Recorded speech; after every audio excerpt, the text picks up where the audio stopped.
I thought I would give some commentary on a little short story I'm writing. I'm going to read the opening stanza and then the beginning of the first chapter, and then I'm going to break it down. The name of my story is Triley Polly. It's unfinished. I've been working on it off and on for years now. But what I have written of it's very in-depth, very important, and I think it covers a lot of what I believe in and a lot of how I view and process the world. It's called Triley Polly, and I won't get into what that means yet. You have to read the story to find out. You need a light to read at night for words you cannot see. I cannot grow within the dark knowledge like a tree. Singing, ringing, meaning there is a darkness I must fight.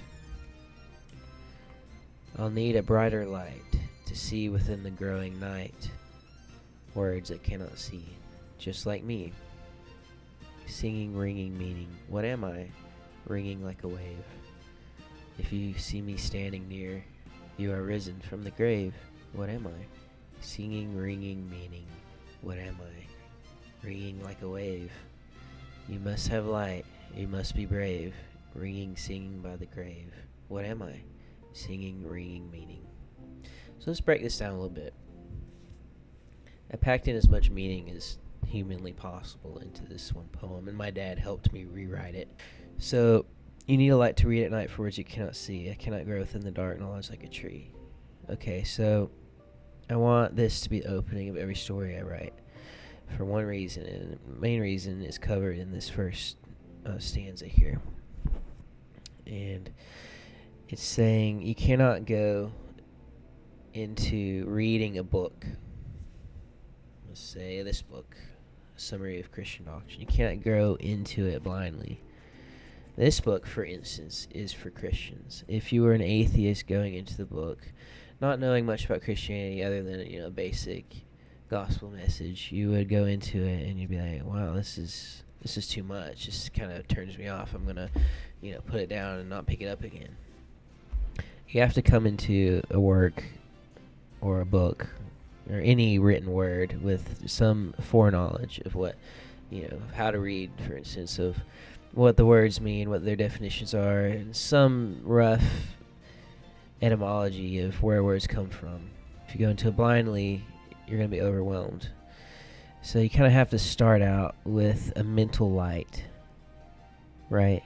You have to start out shining a light, like a detective shining a light on a crime scene. You have to look around. You have to piece together the scene, put things together, and know the history of what you're looking at.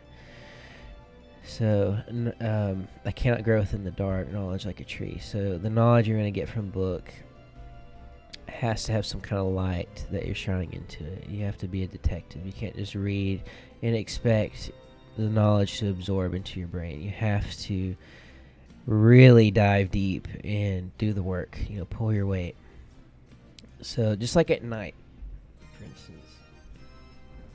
This is the best example I can think of. It's nighttime, right? You can't really read. Now I know there's ambient light here, but just to make the example more dramatic, you need a light to read at night. Knowledge like a tree. You can't see this book, for instance, without this light. If you put it away, you can't read it. Right? The example is in our very action of reading itself. If you don't have a light, you can't read. If you don't have that mental light, you won't understand. Okay, so that's the clearest breakdown I can, piece together of what I mean by that. That's very important. Let's see, make my camera will focus again. There we go. Okay. So knowledge is like a tree, right? A tree can't grow without the sunlight. And a tree is branching, right? So when you read a book, really, the words are one thing, right? But by the end of the book, hopefully, if you shine that light into the book, the knowledge will be like a tree, right? You'll have the root, and hopefully the author was a good one and gave you a good synopsis or a good definition or a good root to go off of. It gives you the inspiration that you need to get energy to shine your mental light. So Usually books will start out more simple, in an introductory way. For instance, this book starts out with an example from this author's life. So he makes it relatable to begin with. He gives a root, he gives a base, and then he breaks down the point of his writing the book, and then he goes into the eventual defeat of sin in this instance. And then the singing, ringing meaning part is just simple poetry. It's meant to give a break between stanzas. Singing, ringing meaning. It's just a cool, break. It's really no meaning there. Singing, ringing meaning. Just it gives it a nice flow. And then in the second stanza, says, "There's a darkness I must fight. I need a brighter light to see within the growing night words I cannot see." So, as the book goes on, you're going to have taken on that knowledge from what you have read, and then grow it hopefully into the good trunk of a tree, which is a good solid thing that's going up. It's not finished yet, but it's a solid, core that will lead into the crown of the tree. And a sapling needs a certain amount of light. A big tree needs a lot more light. It needs to take in a lot more light. So it needs to start growing more and more leaves to take in more light for more photosynthesis. So you need a brighter light. The darker the night is, the brighter the light you need. You need a light to read at night, just like me. And then that references the examples that I had given before. And it asks a question: what am I? Ringing like a wave. If you can see me standing near, you are risen from the grave. So if you can see me, the poem refers back to itself like as first person. If you can see me standing near, you're risen from the grave. What am I? And the poem is essentially wisdom, and the breakdown of a book, and how you dissect a book. And risen from the grave is essentially mean you take that knowledge and you add it to your life so you can live more. So you can live more in a more fulfilled manner, hopefully, than you were when you started reading the book. When am I ringing like a wave? You must have light. You must be brave. You have to be brave to walk into a big book. Like, let me give an example.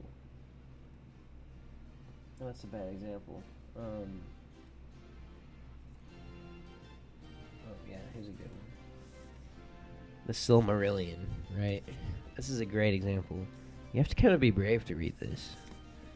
You have to be patient to read this. This is a history book. The Silmarillion is a history book of Middle Earth, published posthumously by Tolkien's son, about the Lord of the Rings. So this is a great example. If you don't have the basis of the Lord of the Rings, you're not going to understand this. This is the crown of a big tree that Tolkien was, growing. And if you just look at the crown and you don't look at anything else, it's not going to make sense. You have to look at the roots, the trunk, the leaves, the light coming down from the sky. You have to use that light in your brain to understand what this is. And you have to be brave to take this on, because it's... Alright, so then later I wrote down a little note that I'm going to delete when the story's finished. It says, as a summary, looking back at the poem, it says, the fact that the greater the source of inspiration, the greater your insight into what you can read and write will be. Inspiration is something you follow, not something coming from within. So yes, there's a mental light you have to use, but that's not from you. That's from all the information you've taken is from God, in particular. His inspiration and insight He's given you to shine out from you, from Him, through you, into the book that you're reading. And for instance, if an atheist, again, to cite that example, were to read a summary of Christian doctrine, he's going to walk away with nothing. He has to first start with the Bible, or he has to first start with something that's more simple, just the simple gospel message. If someone that never knew a thing about Lord of the Rings were to read the Silmarillion, he's not going to understand a thing. He has to first read the Lord of the Rings to understand the Silmarillion. He has to first find the inspiration, knowledge, and framework of the Lord of the Rings, and the story, the characters, and their struggle, and their journey, to understand the history that the Silmarillion provides. And I say inspiration is something you follow, not something coming from within. So I use the mental light analogy. But really what you're doing is you do need that investigative mindset, but also you need to follow the book. You need to go where the book is taking you. You can't force a certain perspective on a book to understand what the book means. Now, obviously, we're going to have our reservations and predispositions always, but you have to be open-minded enough to take in a book and to understand it. Take it in, and then later add it to your framework and mindset. And then I dedicate the book. I have a dedication. So it's dedicated to the unforeseen problems that challenge us all, that we may be brave enough to not only figure them out, but to recognize that they are real. So that's the dedication to the book. I don't dedicate it to a single person or family member, although I might in the future. I dedicate it to the unforeseen problems that challenge us all, because we all go through things in life that are difficult, and we all act in certain ways that may be prohibitive to a successful future or a prosperous perspective on a certain issue or person, and we don't even realize it. So I dedicate the book to problems that people are going through that they don't even know that they're going through, because they're so caught up in their mind, or they're so caught up by things that have happened that they haven't been able to process things or compute, or they're having a mental compute error, essentially,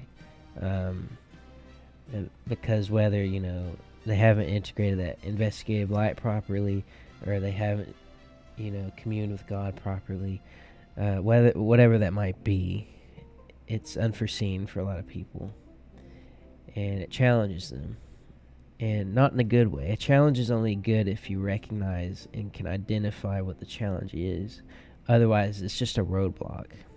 So you need to recognize what that roadblock is so that you can be the one to challenge it, so it doesn't challenge you. You can be the one to challenge it, so you can overcome that roadblock, hop over that hurdle, And then some people, even though that they have the ability to recognize the roadblock and the unforeseen problems, some people might not be brave enough to call them out. They might be too comfortable where they're at, or they might not want that conflict that comes with recognizing a roadblock and having to challenge it. So, I include that as the second part of the dedication, because you have to first recognize that they're real in order to challenge them, the roadblocks and problems in our life. Then the book opens up with chapter 1 and a poem after that. So it's chapter 1 hits straight into another poem. Here's the poem. It says, "There once was a boy who drowned in an endless shining sea, for who left the real to die in false, saw all that sought to be. The light was bright, the shore in sight, still where it led he could not see. He was one and only one, lost under the light of the crimson sun, thus the way of Tripoli." Alright, let's break that down too. Let's see. There once was a boy who drowned in the endless shining sea. Okay, so you kind of need some context from the story.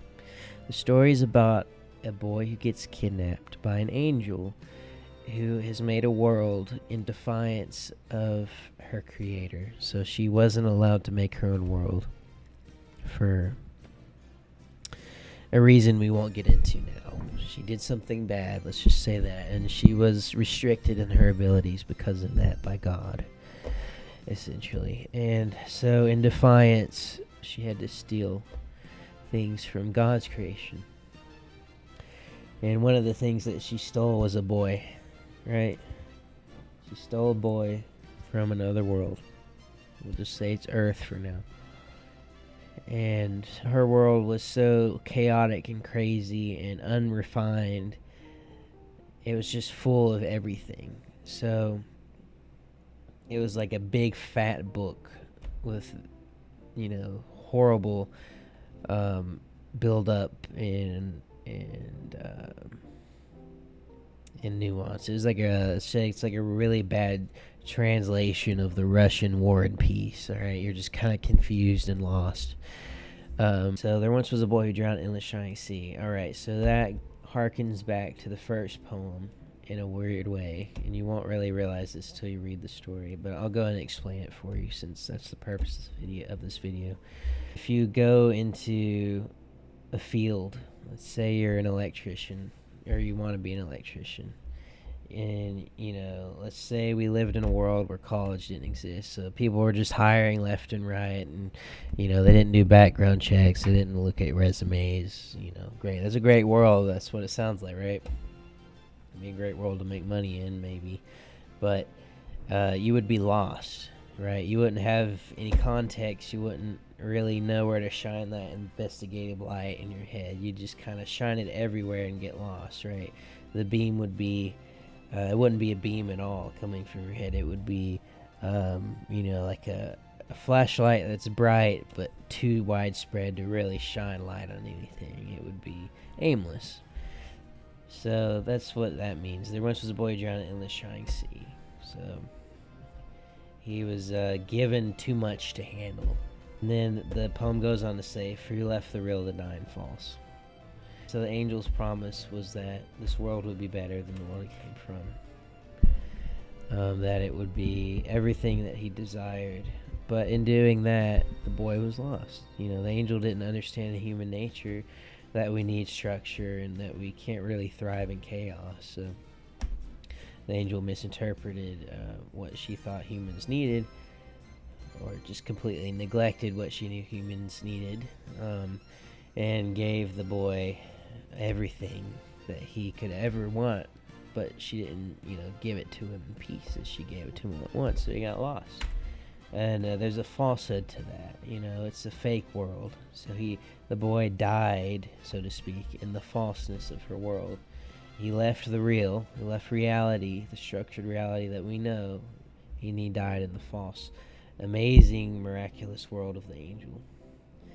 For who left the real to die and false saw all that sought to be. So he saw all that sought to be, because the angel had created everything that the world was supposed to be at once, instead of giving it a timeline to grow and develop it. So she created everything that she wanted to put into a world at once, into one time, and that was too much. The light was bright. The shore was in sight. Still where it led, he could not see. So he could see where he needed to go. He saw the light around him, but where it led, he could not see. He could not see the point of it all.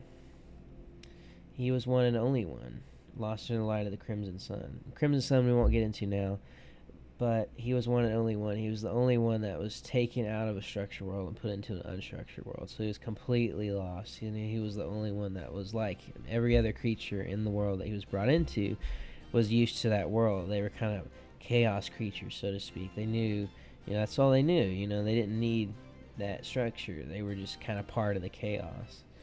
So he was lost under the light of the crimson sun. That's the way Trolley-Poly. And then it goes on to say, a dreamland slipped, and out came a very innocent thing. So this boy that was kidnapped is very innocent to what's going on. He didn't ask for this. He was just kind of thrown into it. And then the story begins. So all that to say, we need structure and nuance, and we need that investigative light that comes from God, comes from higher up. We need, to know the roots, trunk. We need to know the roots and the trunk of the story before we can, see the crown develop. And so that's kind of a breakdown of how I think about writing and reading and inspiration and structure. And so I pour all that into my writing. So I hope that gives some context as to how I think about things. I'm going to go play Borderlands 2 now.